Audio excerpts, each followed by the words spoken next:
Welcome everybody back to another cutting edge interview. It's WrestleMania weekend. It's very much nearly enough night one, but enough of that. We've got a very special guest who I've been itching to get on and talk to.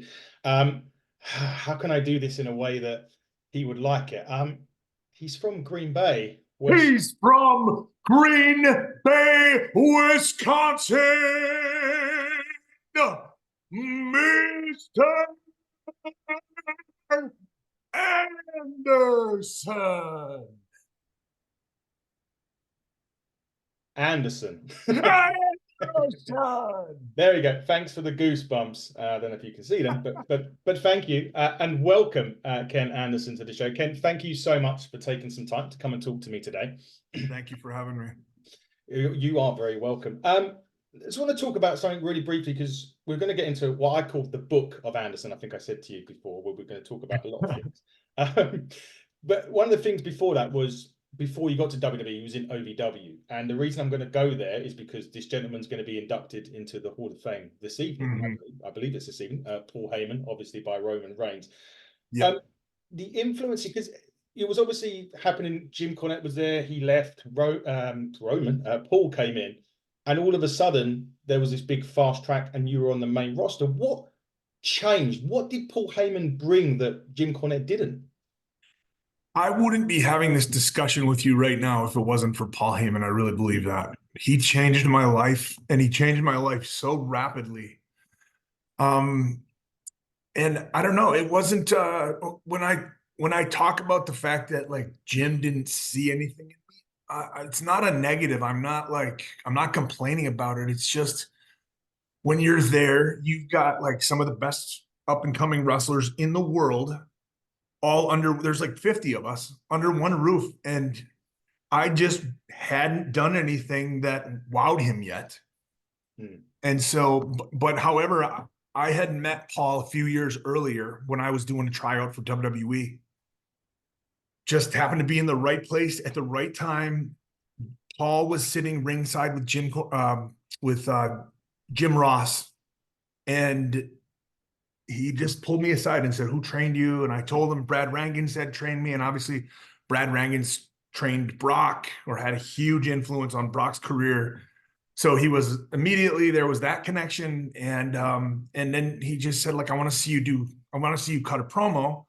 And so I spent the afternoon kind of working on this promo, and I never got to cut it because time just, it was a TV day, and TV days are always super hectic. There's so much stuff going on.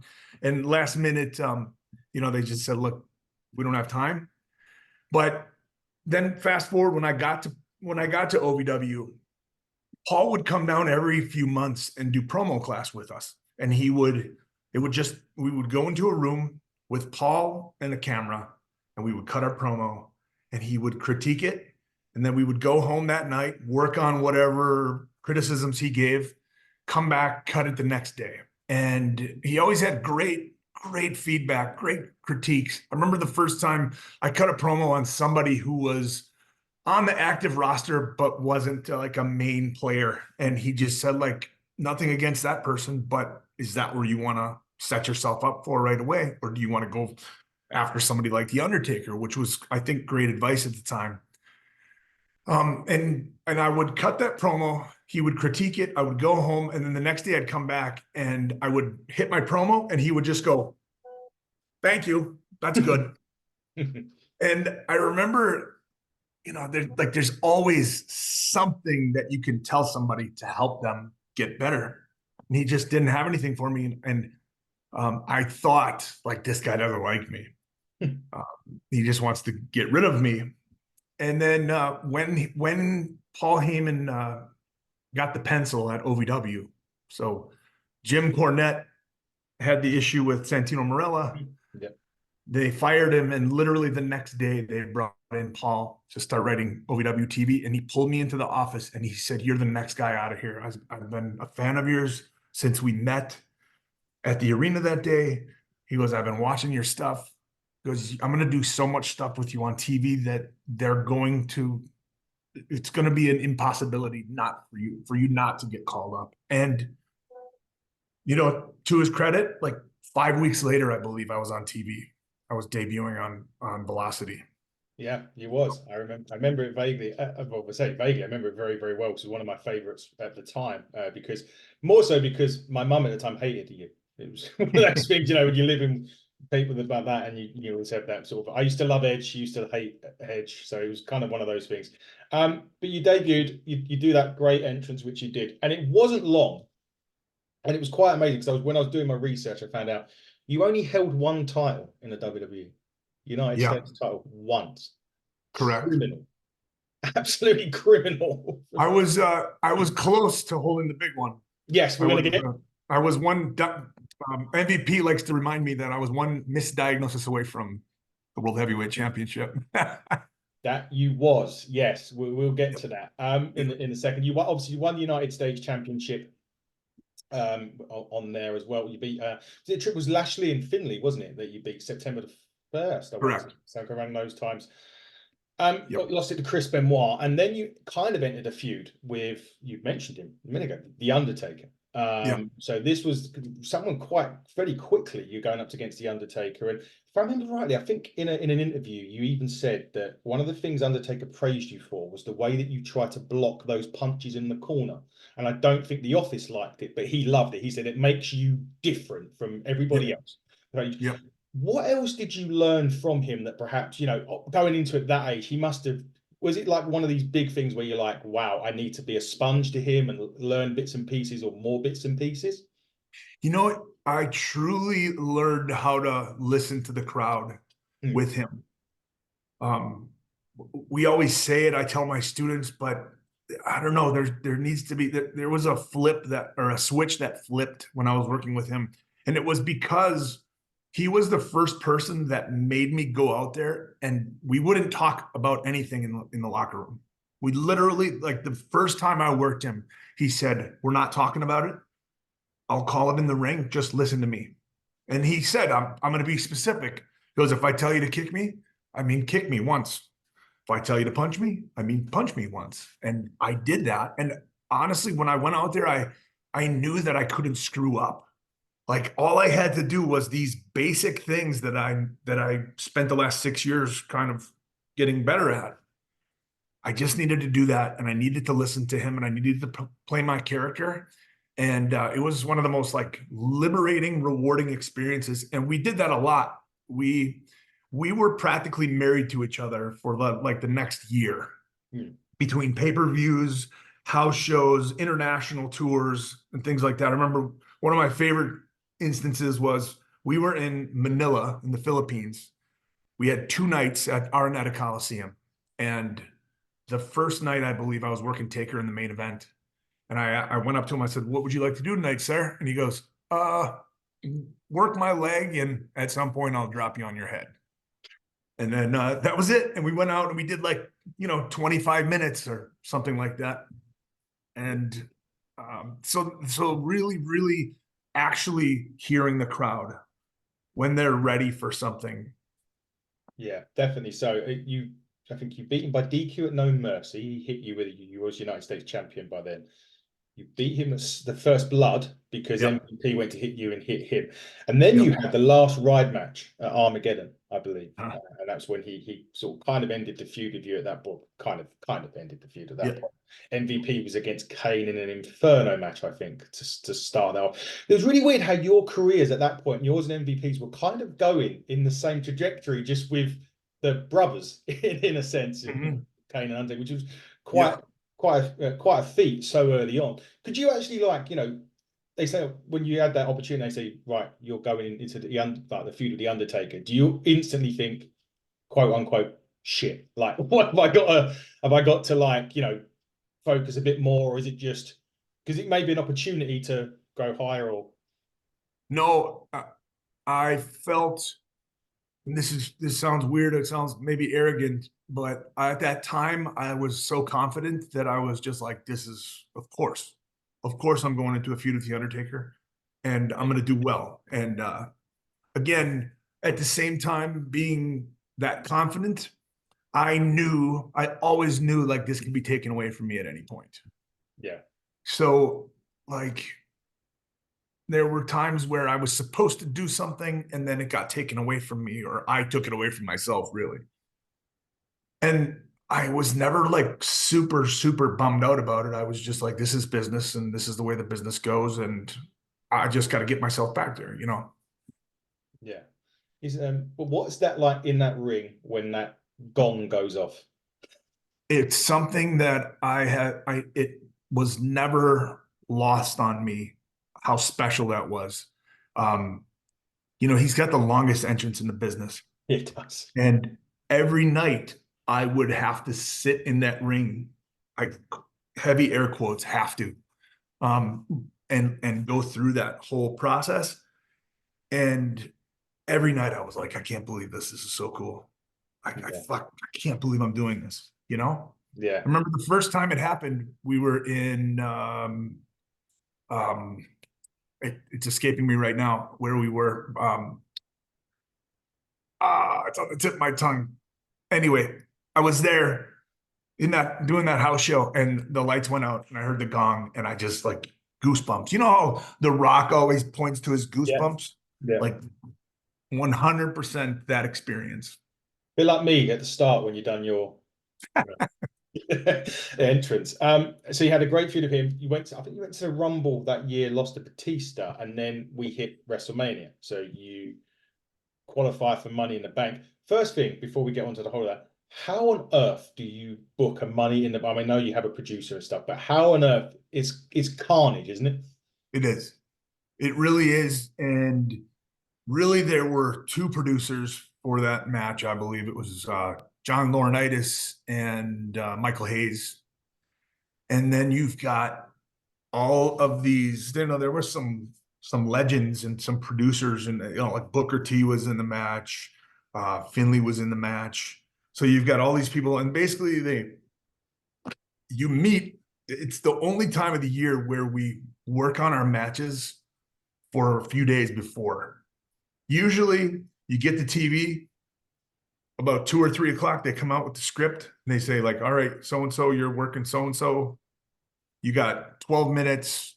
Here's what we need to do," and then you kind of go from there. But Mania is the only time where, at least it was. It could be changed now, but we had like 4 or 5 days to start putting stuff together. And I remember they had a ring. It was in a big ballroom at the hotel we were staying at, the TV hotel, and they had crash pads and a ton of different sized ladders, and we all just kind of got in there. And Michael would say, "All right, here's what we need to see. This is what we need to see. We need to see a big move, big something out of Jeff Hardy." And then you just sort of like start pitching ideas. But you're right, it's hard, but it's also kind of easy in the sense that like there's not a whole lot you have to do. Yeah. Because you do something, then somebody takes you out, and then you lay there for a while and sell until 6 other people do their spots. And then you go in and you do another thing, and then you get shit canned again, and you just keep kind of doing that. So there's really, if you look at it individually, like next time you watch one of those matches, just look at like what one particular wrestler in that match does throughout the whole, and it makes it a lot easier. Yeah. If that makes sense. Was it that one that you gave Cornswoggle the Green Bay plunge off the ladder? That was actually hello. We get that with Fiona. She has her cat comes on and entertains us for a show as well. Yeah, was it that one that you done the Green Bay plunge on Hornswoggle? That was Hornswoggle's idea too. Was it really?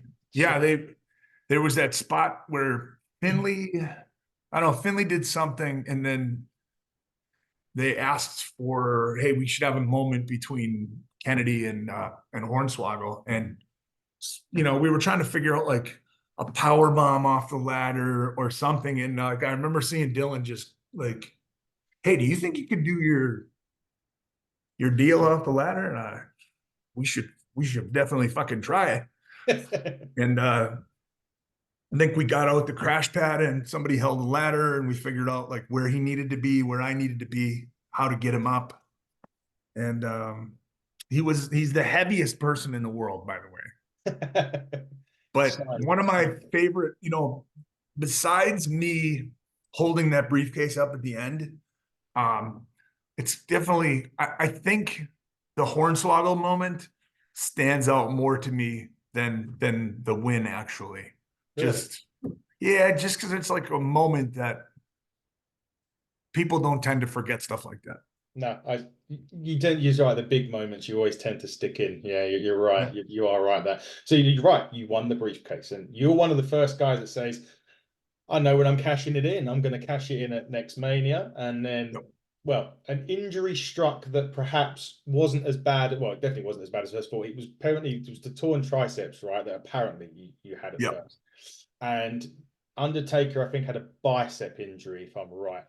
He And did. instead of, and in my head now, and it's easy now because we're sitting here years and years later to say, Yep. well, why didn't Undertaker just relinquish? You were still due to come back in plenty of time, realistically, Yep. to cash, to have your match at WrestleMania.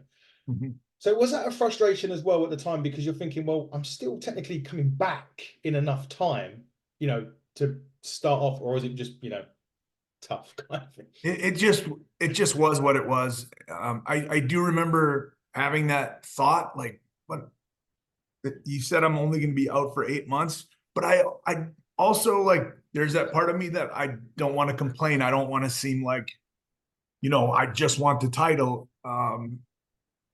So business is business. It was one of those situations where I just thought there's got to be no. So I always say that the hardest job in the world, one of the hardest jobs in the world, is being a professional wrestler, or a professional wrestling writer, because normal, even well, at least in the entertainment world, because a normal sitcom, say, is what, 24 episodes, 24 22-minute episodes that you have to write for.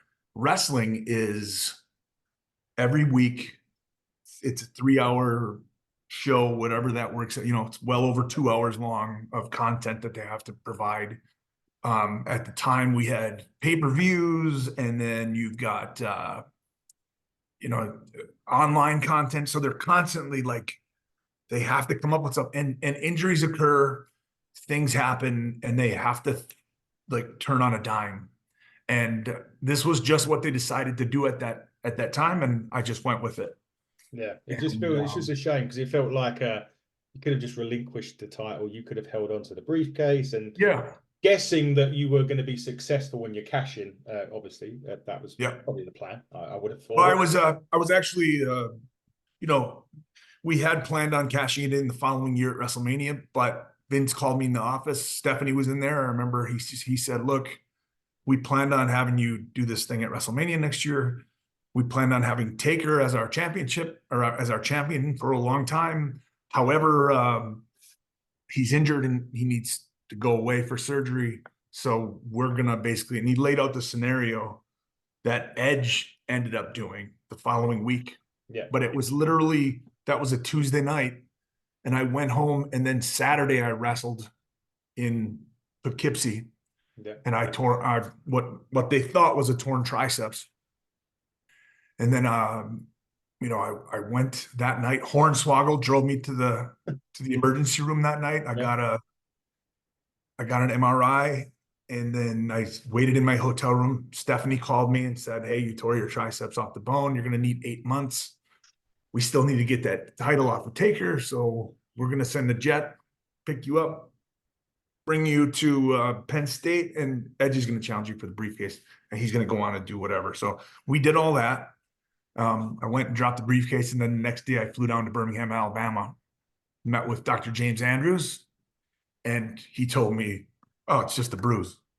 So it was, yeah, it was nuts. And I ended up being out for, I think, a month, maybe a month and a half. yeah. Literally, it was literally about a month off. That must have just been like, you're just on the cusp, or not on the cusp because well, yeah, you would have been on the cusp because you would have cashed in and earlier than expected, and then no, you've torn your triceps, and then all of a sudden, oh no, you just, it's just a little bruise. You'll be back in a few weeks.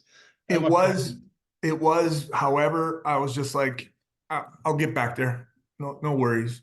Like, yeah, there's that sort of confidence possibly creeping into overconfidence at that time. Yeah, certainly was. Well, certainly was by the sounds of it. Anyway, I can't comment on that, but yeah, you certainly. It must have just been so frustrating. I can't believe that. But you did come back, and then you went and done a few bits, and then there was another big storyline that you were in, and this was nearer the end of your time in WWE. Yeah. And you're probably glad that you didn't get this role now after everything that's come out. But there was a Vince's son. There was this whole story, and it went on for a while. There was going to be Vince McMahon had an illegitimate child, and it was going to be you, and you were going to again. I think another title run. I think was discussed. I think again that was from another interview that I was listening to that you had on that was discussed. There was issues, wellness issues. I vaguely remember you saying that you got flown to, I think it was Connecticut. You thought it was to go over everything, and they said you failed a wellness test. You Yeah. in 30 days, and they gave it to Hornswoggle.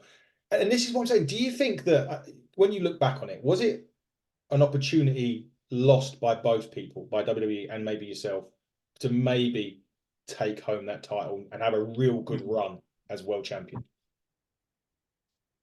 Yeah. Yes. But I mean, I can't, the only person that I can speak for is myself. Yes. And that's the only thing I can take credit for. So it's just, it was an opportunity squandered. And that's just the way it is. That's the way I see it. That was on me 100%.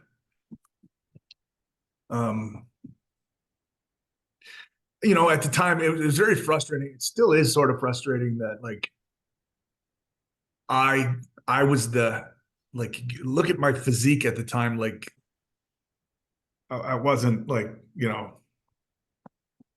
Lex Luger or something. But I got sort of hit with that mantle. Yeah. I'm the steroid guy. No. But in saying that, it was because of my mouth. It was because of me. I should have just shut the fuck up. Yeah. Done my work. And that's something that I say this looking back. At some point, I don't know what it was, but it went from being my dream job to just another job that I had complaints about, and I was frustrated, and I really wasn't putting in the work behind the scenes. Like I would go out there and I would put in 100% effort in the ring, in the match, but it was the getting to the match. I was just kind of like in that road mode where like, just tell me where to go, book my ticket, tell me where to go, give me a script, tell me what you want me to do, what you want me to say, and I'll go out and do it to the best of my ability. There wasn't really any creativity going on at the time. And I gotta take full credit for that. Interesting. And there was a time after that you did have a little feud with Shawn Michaels, and I remember a promo that you cut, and I'm just interested to say, because you said it was time for Michaels to move on and let the younger wrestlers achieve success. I believe that was the wording. And I wondered, was that something? Was there a legitimate thing behind that sort of word, or was it just written, or was there was that some sort of feeling that some of the younger guys just weren't getting those opportunities? No, I don't think so. I mean, there's always a little bit of that. I think people have a tendency to point fingers at others, like, what's the problem here? And we don't want to look at ourselves. And so we are always looking for like some sort of scapegoat. I don't know. In saying that, like, I feel like that when people are like complaining about the way that somebody arrived at their conclusion, I don't understand. Like people used to complain about the Miz, right? The Miz, he's like a TV guy. He was on a reality show. He the $1 million tough enough guy, Daniel Puder, right? Like Yeah. he didn't pay his dues. How somebody arrives at that end point shouldn't matter. It's just they got there differently. There is no cookie cutter formula, No. if that makes sense. So, and the fact that like Shawn Michaels is hands down the best person I've ever been in the ring with. I certainly wasn't thinking, oh, you should step aside and let us young guys at it. Sorry, it took me a really long time to get there, but You got there. No, that's fine. No, not a problem. It's just I just remember those words, and I was like, I just wondered if those, they yeah, meant something more. But they were obviously, all scripted. no, Everything at the time, literally everything that I said was scripted. yeah, Um, there wasn't a whole lot of me in any of those promos, and just like that's the way it was at the time. I remember MVP and I were good friends behind the scenes, and I remember at one point he had a script in his hand, and he goes, "Kenny, does this look like some shit that I would say?" And he showed me the script. It was like, yeah, it's hard because when you got somebody else writing your words, it's just yeah. They, yeah. it definitely felt, yeah. You could definitely, well, you could tell even from watching some of them. You're like, I'm not sure. I'm not sure if that's the right, for, as you say, for that particular character. But it was Yeah. also around that time that you changed the finish of your finish. They're going to Green Bay plunge, and people that don't know, you see the guy on the top rope, you go up kind of backwards, you grab him, and then you do it's like a senton, like a flip off the top rope, bang, Yep. hit it, and then you changed it to the mic check. Was that something that you come up with? Because as a finish, a lot of people like the instant finisher that you could hit kind of out of nowhere, where you could bring it in, where the Green Bay plunge is a lot more to it than just, hitting it. Was that the motivation, or was there more to it than that? Yeah, that's exactly what it was. I remember one time being backstage in the locker room, and this was early on, and I still used it for quite some time after this, but JBL was like, "Hey Kennedy, that's a hell of a finish you got there. I'll never take it. Take her. Take her. You gonna take that finish?" No, it's a cool looking finish though. It was like one of those things where like, okay, I gotta come up with something that I can hit on anybody. And when I first got to the company, I think Jeff Hardy had just left, and I used to use the Swanton Yeah. on TV. And I remember I asked permission from Jeff, through his brother. Hey, would it be cool if I did this? And then I ran by the office. But yeah, then it was like I got to have something that I can hit on anybody. And I think it was Johnny Ace and Michael Hayes that kind of like, why don't you hit a flatliner? And I just hooked it a different way, Yeah. and then coming up with the name for it was my wife just realized that the reason I call it the mic check is because of the mic check, 1, 2, 3. Yeah. So I, Yeah, that's good.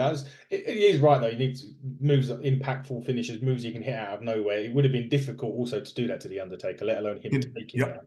Not quite sure how you would have managed to do it. Not because you're not strong But enough. we would have done it. Yeah. And that's sort of like, in a way, I regret not having brought that back up during our feud, like because he would always go to the top for Old School. And I Yeah. just for some reason it never dawned on me. Hey, what if we do this? 'Cause I'm sure he would have been okay with it Yeah. He done for so. the right Yeah. reason and for the right time. Yeah, because I think he always used to say that anything, if it was done in meaningful or something that was big enough to do it. I mean, obviously, him losing a streak for argument's sake, which a lot of people don't agree with, Yep. especially people on this channel. Anyway, while I'm on that subject quickly, would you have Hey, ended it? Would you have ended the streak, or would you have left it as it no, is? Left it. no, me personally, I would have left it. Yeah, me too. I would have had him take off his boots and whatever his last match was, Mm. ended in a victory, and I would have had him take his boots off and leave him in the ring. Yeah, would have been the best way. Would have been difficult for him to do that because he's got AJ Styles in the boneyard, which he's last technical. But yeah, he's lost 2 since then. But Right. Didn't he take all of his stuff off in one of them, like the Roman after Reigns one? I believe he left losing to Roman, yeah. and the Roman one was after the Boneyard match, wasn't it? No, it went No, Brock, Bray, Roman, Cena, and I think it was Boneyard after that. I could be wrong on that. It is only for but yeah. There's another interesting story about Taker and doing crazy stuff when it's the right time. Hmm. We had that blow off match that that last ride match, Yes. and we were putting it together, and I was standing there with Michael Hayes and Taker and Vince, and we were talking about how he could get me off that scaffolding. We could do a scaffolding spot where he like gives me a choke slam or knocks me off there somehow. And I remember clear as day, I could see it in my mind. Vince looking up there and going, "It would be far more impressive if you went off there, Taker." And there's just this silence. And Taker, half jokingly, like, scrunched up his face, looked at him, and Vince goes, "Would you like me to go up there and try it for you?" Because that was one thing that they said Vince was always, if there was something dangerous that needed to be done, he would do it first, just to show that, like, hey, if I do it, you can do it, kind of thing. Lucky you didn't ask him to do the Green Bay plunge off of it then, wouldn't it? Yikes. Yeah. But when that happened, when I did end up knocking Taker off, I remember looking over the edge, and I heard Vince, because gorilla position is right underneath me, basically. And I heard him screaming to get a different camera shot. God damn it. Because they were showing the jib shot looking down at Taker laying on two giant mattresses. Yeah, definitely. He won't be happy. He wouldn't have been happy with that one bit. We move on to, I mean, come to the end of WWE. There was an incident, Randy Orton. We're not going to get into that. That's common knowledge. It's out there if anyone wants to see it. It's clear as day. But anyway, you do a bit with Hulkamania over in, I think it was Australia at the time. Yep. But there was always talk of, I think you even come out on the radio station and said, "I'd be interested to join TNA" at one point, and you've done the Hulkamania thing and TNA, and you debuted at Genesis January 17th, 2010 against Abyss. I must sat there. We didn't have it live at this point, so I watched it in the UK next day. And I must admit, I was happy because you were back in. I was like, Abyss didn't seem right. What? As in, it didn't seem to bring you in against Abyss. Just felt, I don't know, the match didn't feel right for me personally. I would have maybe an AJ Styles or somebody else, but Abyss, how was that for you going in then? What was the changes that you saw between TNA and WWE when you walked in? Well, it was a lot more. First, I loved working with Abyss. That I remember that first day when they brought me in, it was like a surprise. So yes, Abyss came to my hotel room, and he might have been the producer actually, because Abyss doubled as a producer backstage. And he was like, "Here's what they want," and we just put our match together in that hotel room, and then I drove over. But like, as far as differences go, it was a lot more relaxed at TNA. Still, like, I feel like the locker room anywhere is cool. Like, there was a really great vibe in that locker room. Not that there was a bad vibe in the WWE locker room. It was just like people walking on eggshells a little bit more. And there never was any of that over at TNA. Seemed like, everybody was there to help everybody out. And, but there were some things from a business standpoint that were very, very different. WWE made a spectacle out of everything. If I went to do a signing at a store, they would pick me up in a town car or a limo and make a huge entrance. Whereas TNA would say, "Hey, here's the address." And I'd pull up and basically walk through the front door where all the fans were standing. Yeah, so it's like things like that, calling into radio stations. I just don't think that they really put enough into the marketing. Like, really, marketing is huge. And we would go to towns regularly where we'd go to the gym and people would be like, "What are you guys doing here? What's going on?" And we would say, like, "We're right down the street here at this venue." "Oh, I had no idea." And that was a pretty regular occurrence. One time we were in Baltimore at a baseball stadium, like at AAA Park, probably 5, 6, 7,000 seat venue. And we drew and I'm not kidding you, I'm not exaggerating. It was 168 people. Wow. And the ring was set up on the pitcher's mound. And they had this like great big distance between the first row. Like they had some chairs on the field, but then it was like another 20 yards before you got to the first row, and people were just kind of scattered. And that night, Ring of Honor ran a show down the road and sold out a 1,000-seat arena. So, Wow. it's like 1,000 people in a 7,000-seat arena looks terrible. A Yeah. 1,000 people in a 1,000-seat arena looks insane. It does. No, you're absolutely right. I do Like, vaguely remember seeing pictures of that actually. That speaking of OTT, we were talking about yeah. OTT over in Ireland. Yes. Like they can only pack in like 200 people into that building, Mhm. and they're like standing on top of one another. And it's one of the coolest experiences I've ever had in wrestling.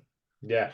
No, it is. We just, because we were talking off air about it, we do a bit of work ourselves, and we have it's kind of like a library that we do at Ignite, where we work, like where we do our bits and pieces, and we have like 200 people in there, and you can half tell that, and they are very close. Like we call it the buckle barricade bit, where we all sit hitting the turnbuckle buckle barricade, and it's literally like you could hold your hand up and touch the rope. That's like how close, and it does make that difference. But Bound for Glory, that was one of you had a few other opportunities, but Bound for Glory with you, Jeff Hardy, Kurt Angle. Well, Hogan and Bischoff were in at this point. Jeff turns at that point, and joins Hogan and Bischoff. But then, and it's near enough a year to the day, well, ish. It was like January 9th, 2011, same pay-per-view, Genesis, where you debuted at. You beat Matt Morgan to become #1 contender. And then they announced, oh, you're having the match that night against Jeff Hardy. Lots of interference, but you finally win the World Heavyweight Championship for the first time. How was that moment for you, winning that title for the first time, the Heavyweight Championship anyway? It was really cool. And like I think the reason it was so cool was like all that interference, like you said. It was like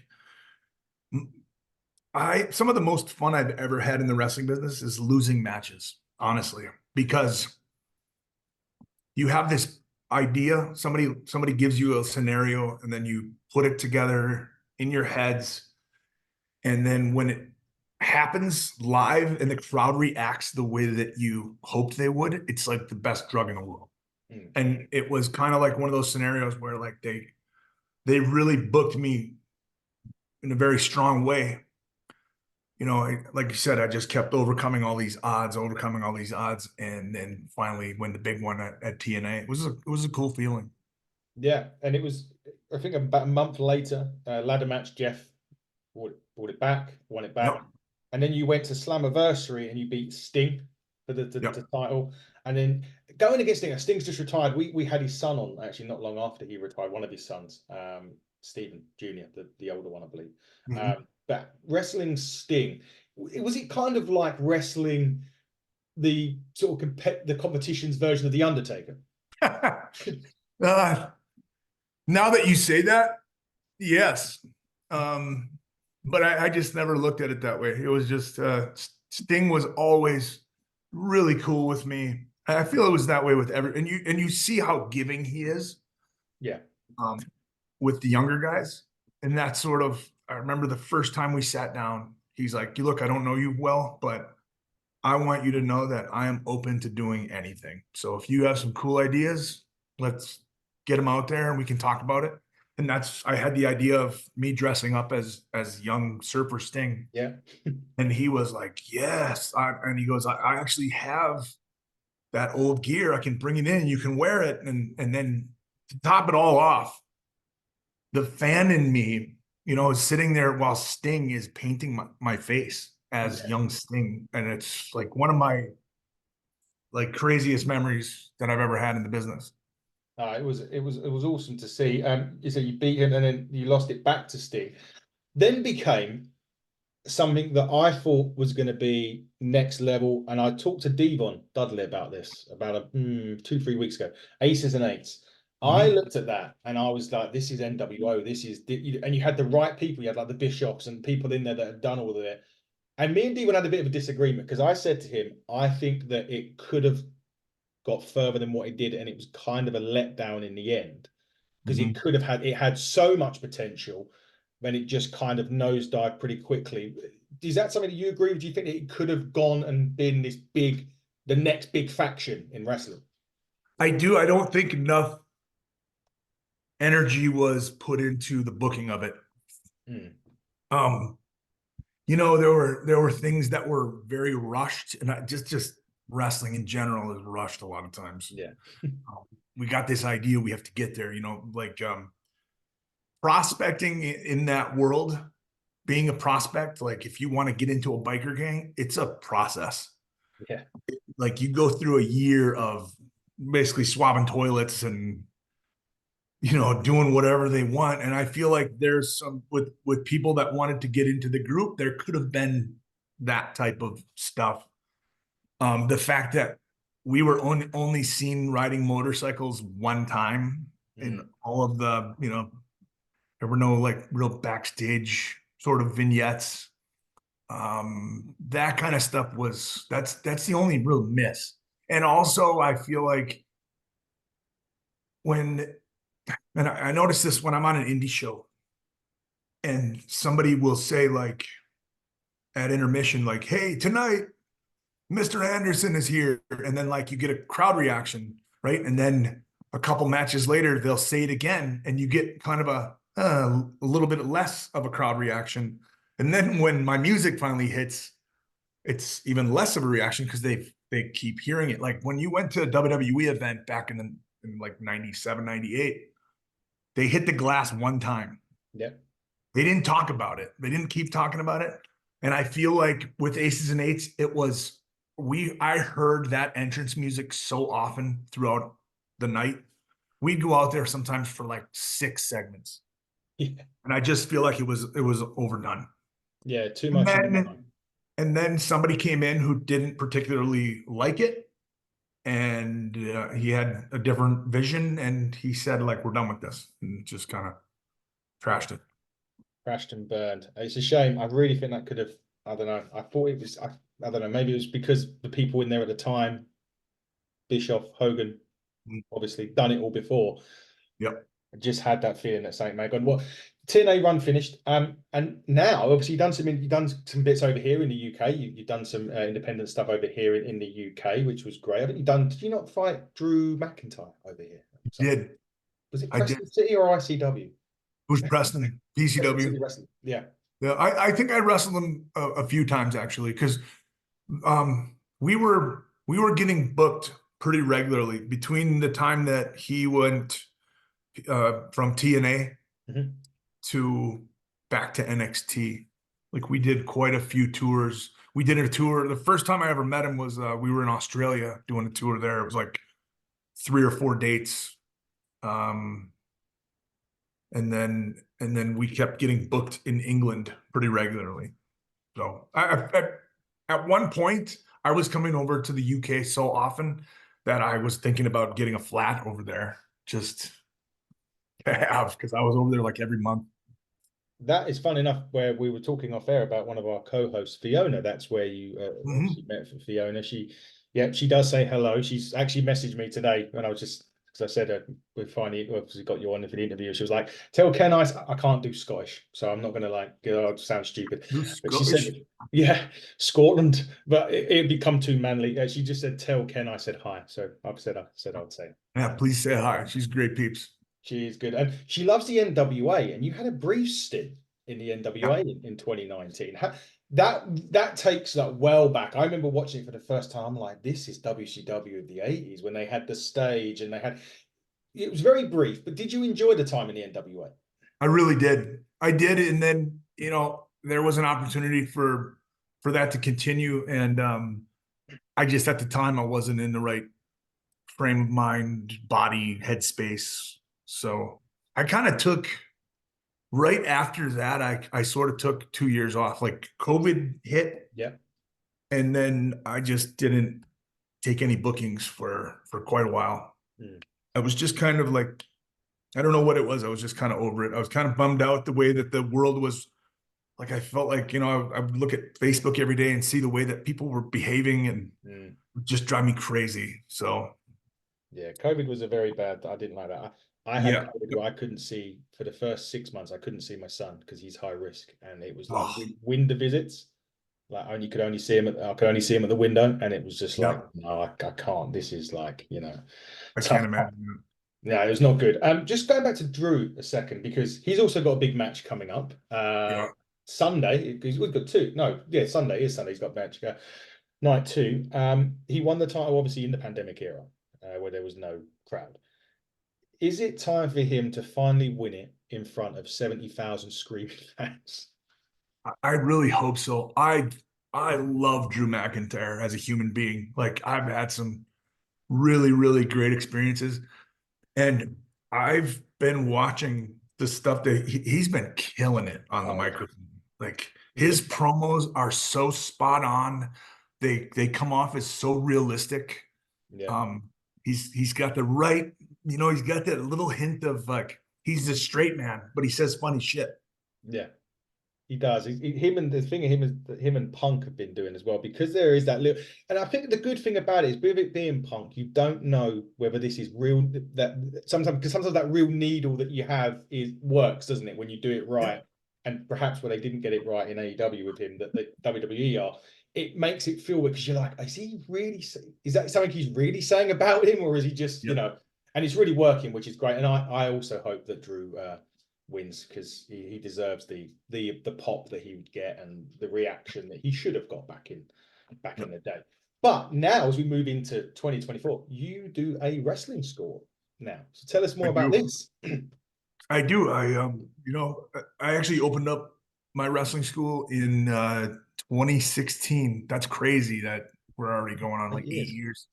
Um, but yeah, I've trained hundreds of people have come through our doors, just starting from the ground up. We teach um, etiquette for one. Like there's a certain way that you're supposed to conduct yourself as a professional in this business.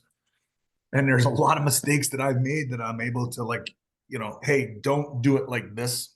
Mm.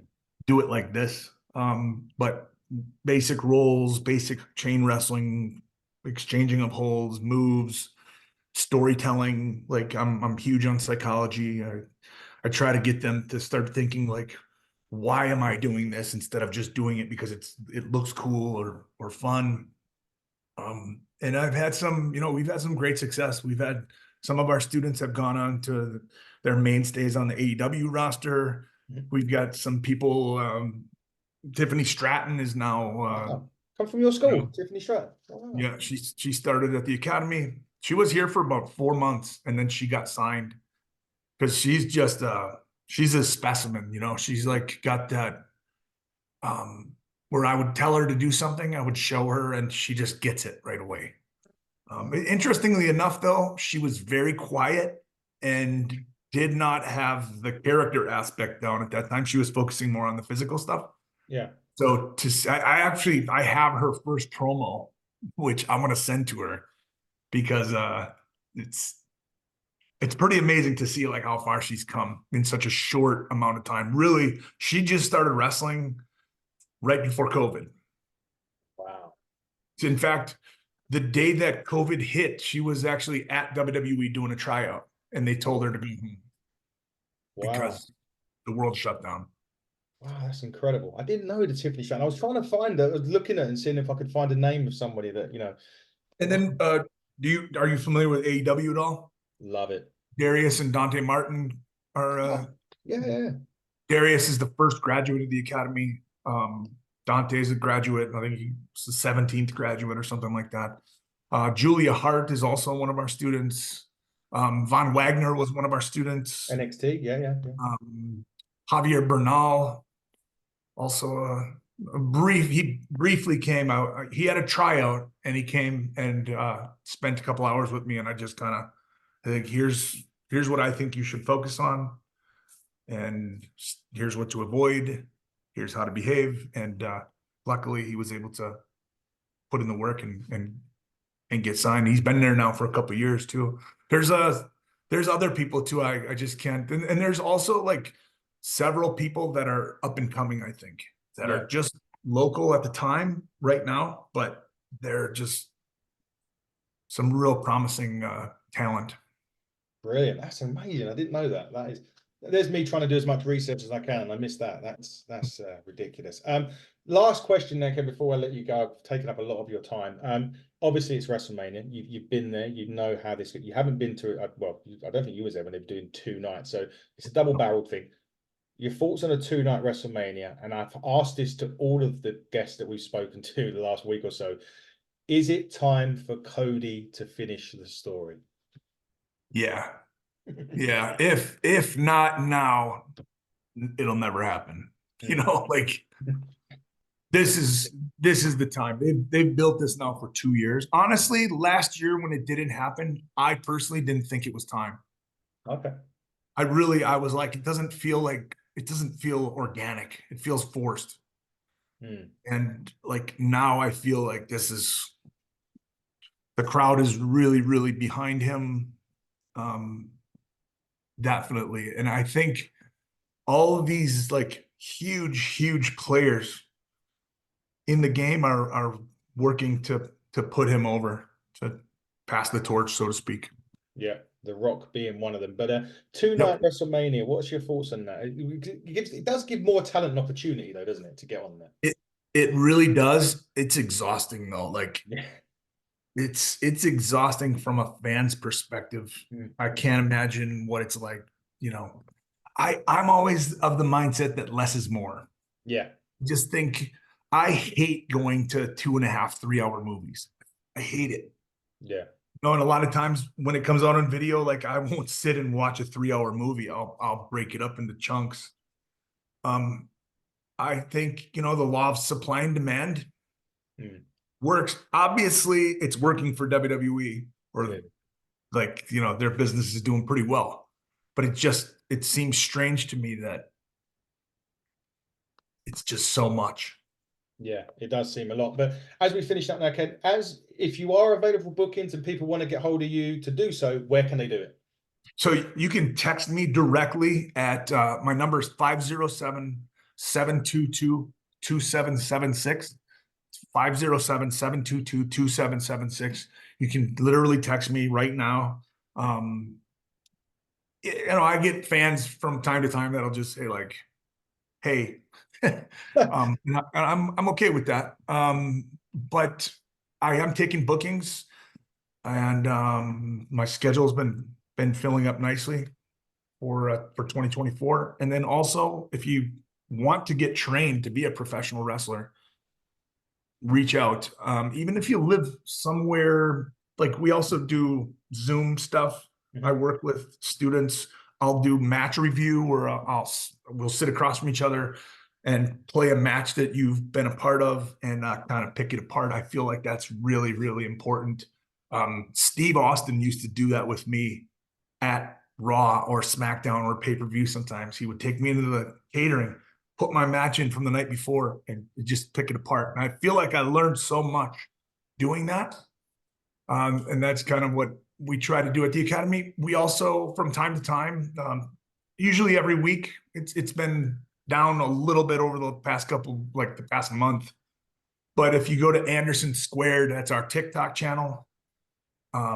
We go live with match night from the Academy, and I'll have these are very green beginners.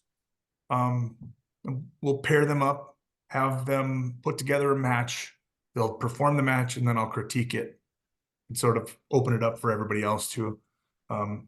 So yeah, Anderson Squared is our TikTok. I'm on all the Instagram and Twitter. I think Instagram was where you got a hold of me. My handle is Mr. Mister Ken Anderson. On Twitter, it's Mr. Mr. Ken Anderson. I'm on Facebook, all that good stuff. He is indeed. Ken, thank you so much for coming on.